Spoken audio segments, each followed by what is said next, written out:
Your Excellencies, distinguished ladies and gentlemen, brothers and sisters from around the world, particularly from the African continent, good evening to you all. Good evening. I'm sure you'll agree with me that a speech that you are asked to give at almost 10 p.m. after people have had dinner is not the same speech you would have heard at 11 a.m. this morning. I hope we agree on that.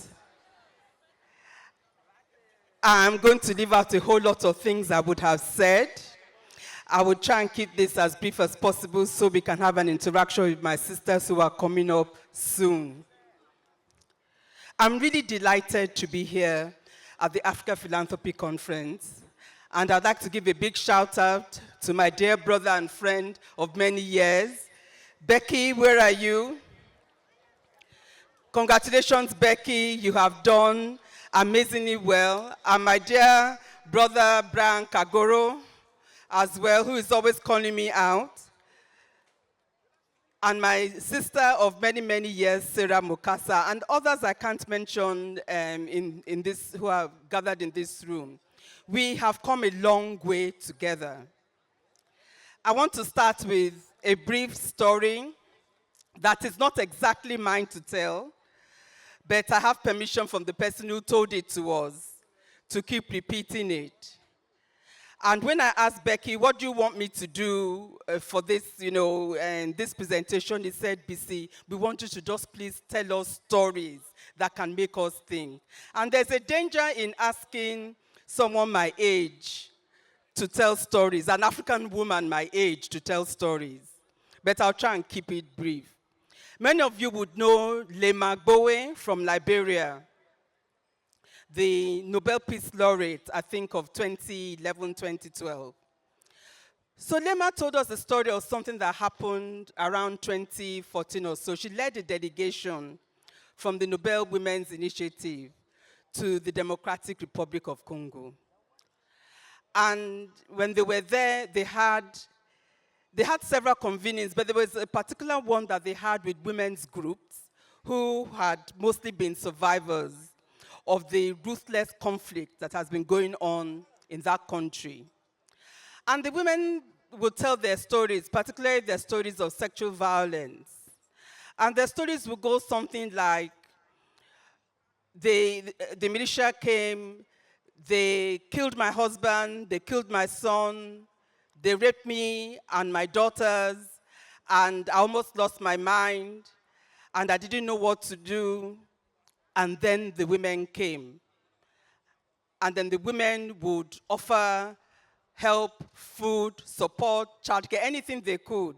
And another woman would come and she would narrate mostly the same experience. And somewhere along the line, she would say, and then the women came. So after the women had finished their stories, the people on the delegation with Lema, who were mostly donors, journalists, academics, activists from different parts of the world, but most of them were from the United States, they started asking questions. So tell us, how do you feel now? Do you still think about what happened to you? Have you healed? Do you still see your violators? And they kept asking all these questions about the rape experiences that these women had shared. My friend Lema was absolutely furious. So when it was Lema's turn to speak as the head of the delegation, she said to them, you don't seem to have listened to what it is these women have shared with us. If we leave this place, I'm sure the headlines that will come out from you would be, women of DRC still suffer from rape experiences. That would be your headline. And the response to that headline would be saviors from the usual corners of the world rushing in to save the women of the DRC. But the headline that we should be going away with based on what we've heard from these women. Remember, they told us, and the women came. The headline should be one about how women of the DRC stand in solidarity with their sisters. What we have heard is a story of solidarity, of compassion, of unity, of togetherness, of hope. That is what is going to make all the things they have experienced bearable. And the legacy they are going to pass on to their daughters or their sons will be that we have survived and will continue to survive. Distinguished gentlemen, dear brothers and sisters, as I said earlier, we have come a long way in this movement.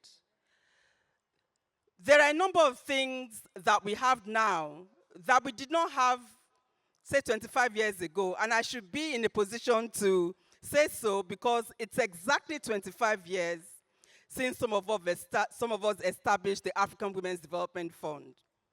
It was set up, as was said in my introduction, by 3 African women, myself, Hilda Tadria from Uganda, and Joanna Foster, may her soul rest in power, from Ghana. We came together to set up an institution that would support feminist activism on this continent and meet the needs of feminists and women's rights activists wherever they were with the agendas that they wanted to work on. We didn't have money of our own, but we knew where to look for it.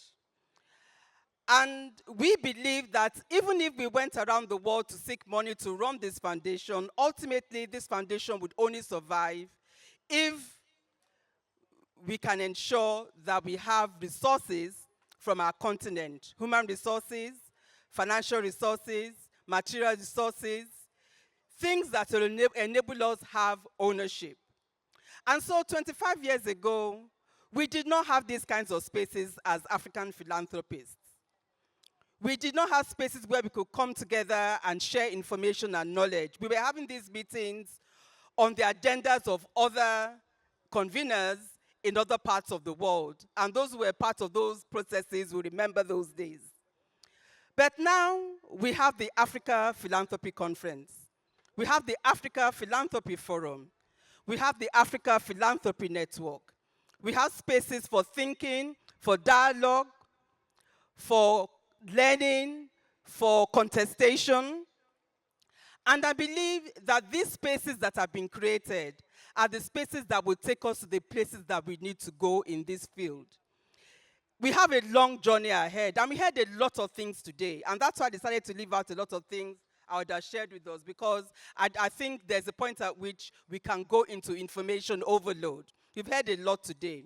But I'd like to leave us with the thought that even though the road ahead is long and hard, it's possible. It can be done. Some of us have done it. We continue to do it. And the women came. Don't forget, the women are always there. They will always come. They will always be there. And we as Africans, wherever we are, we will always be there. Thank you.